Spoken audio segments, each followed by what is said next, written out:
Salut les futurs barbeurs ou les barbeurs débutants. Aujourd'hui, on vous fait cette vidéo pour vous expliquer le matériel à avoir quand vous souhaitez débuter.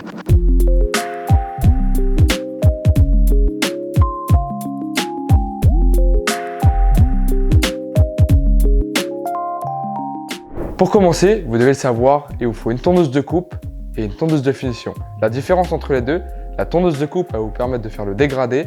La tondeuse de finition, ça va être plus précis, ça va être pour faire les contours ou le rasage à blanc ou même pour faire la barbe. Comme on vous l'a dit, il vous faut une tondeuse de coupe, une tondeuse de finition pour commencer. Mais vous voyez, il y a un large choix, il y a de nombreuses marques. Donc c'est vrai que ça doit être un peu flou pour vous. Ne vous inquiétez pas, on va vous expliquer ça. Ok ? Après, je sais que beaucoup d'entre vous n'est pas forcément très bien conseillé et va plutôt choisir des tondeuses de grande surface pour commencer à des coûts très bas. Mais vous inquiétez pas, dans les modèles professionnels, vous avez des prix intéressants. Vous avez des tondeuses qui commencent aux alentours des 50-60 €. Donc, vous pouvez commencer avec ce matériel-là. Alors, moi, je vous aurais conseillé en tondeuse de coupe pour commencer. Je vous montre ça, venez avec moi. Alors, moi, je peux vous conseiller en première tondeuse, une tondeuse sans fil. C'est la TH35 de chez Haircut. Il y a un socle, vous avez tous les sabots qui vont avec et franchement, les leviers sont à clic, donc ça peut vous aider pour vous repérer, on va dire, dans votre process de coupe.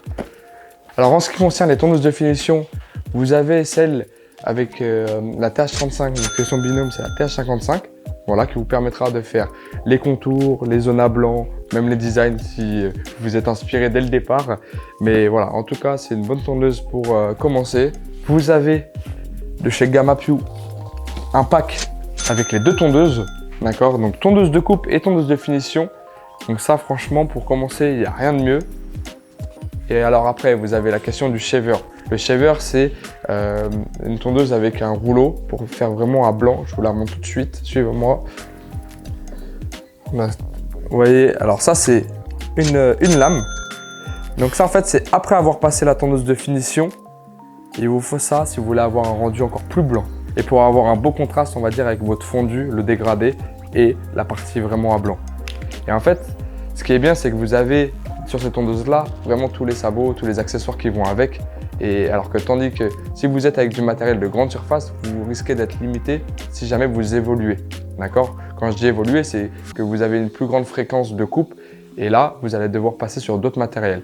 Donc en fait, ça va être un budget que vous allez utiliser qui vous servira plus à rien. Maintenant, vous avez tondeuse de coupe, tondeuse de finition. Ça, c'est les deux tondeuses, voilà, de départ. Mais après, pour le confort pour vous et pour vos clients, il y a tout un tas d'accessoires qui vont venir se rejoindre à ces deux tondeuses.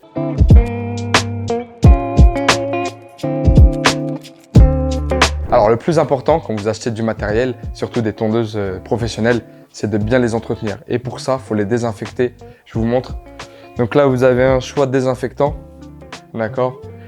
Donc là, c'est différentes marques, mais il faut bien l'utiliser après chaque utilisation de tondeuse. Donc vous désinfectez bien au niveau de la tête de coupe. Vous pouvez aussi mettre un peu d'eau de Cologne pour désinfecter la lame arrière, d'accord? Comme ça, vous n'avez pas de bactéries. Et en même temps, dès que vous avez fini votre session de coupe, eh ben, il faut mettre un peu d'huile, mais sur tondeuse nettoyée. Pour la nettoyer, vous pouvez prendre une brosse de finition. Vous avez plusieurs brosses de finition. Celle-ci, elle est à 5 €. On a tous commencé avec. Et en plus, ça vous permet de recoiffer les cheveux quand vous passez la tondeuse, d'accord? Ou en même temps, de nettoyer votre tondeuse. Alors, pour les peignes, vous avez cette trousse-là de chez Jacques Seban, vous voyez, avec 5 peignes différents qui pourront répondre vraiment à tous vos besoins avec différentes tailles, différentes épaisseurs de peignes. Donc moi, je sais que j'avais commencé avec ça et il y en a beaucoup qui commencent avec ça. Donc moi, je vous le conseille vraiment. C'est super bien. Après, d'un point de vue confort pour le client, moi je vous conseille de prendre une cape. Regardez. Donc là, il y a plusieurs choix de capes. Soit vous commencez avec une cape toute noire.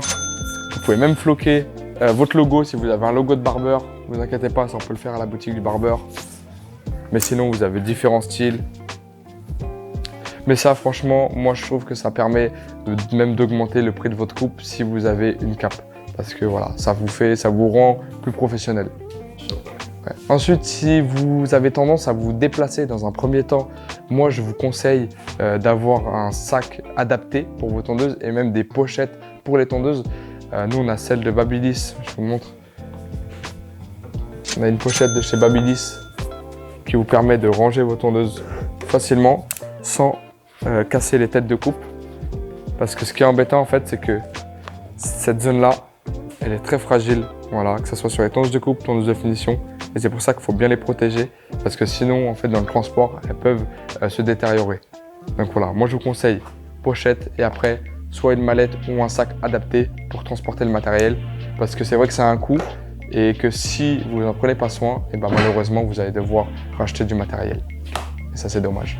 Alors pour commencer, et vraiment le b.a.-ba quand vous êtes débutant ou quand vous voulez vous lancer, c'est d'avoir une tondeuse de coupe, une tondeuse de finition, une brosse et un désinfectant tondeuse. Vraiment, c'est les 4 éléments à avoir quand vous débutez. Mais c'est vraiment le strict minimum. Deuxième étape, si vous voulez vous lancer et que vous avez un peu plus de budget, que c'est sérieux pour vous, je vous conseille tondeuse de coupe, tondeuse de finition. Vous avez des shavers d'entrée de gamme. Après, vous avez peigne, brosse. Ensuite, vous pouvez, voilà, désinfectant tondeuse, ça c'est primordial. Et vous avez la cape pour le client, neck duster, donc balai de cou. Vous vous lancez à temps plein dedans. Il vous faut vraiment, je vais pas répéter ce que j'ai, mais on a encore la liste ou pas là? Ouais. On a la liste. Vous pouvez rajouter protection pour les tondeuses, un sac pour les transporter ou une mallette. Vous avez des ciseaux, vous avez les rasoirs, enfin le rasoir avec les lames et le shaving gel. Ensuite, pour votre confort, vous pouvez avoir un tapis pour poser le matériel pour éviter que les tondeuses tombent. Et même, je vous conseille une deuxième tondeuse de coupe si votre tondeuse première n'a plus de batterie. Parce qu'il n'y a rien de pire que si vous n'avez plus de batterie dans votre tondeuse. Merci à tous d'avoir regardé la vidéo. J'espère qu'elle vous aura été utile. Dites-nous ceux qui coiffent déjà avec quoi vous avez commencé. Et on se retrouve très vite pour une nouvelle vidéo. Allez, ciao!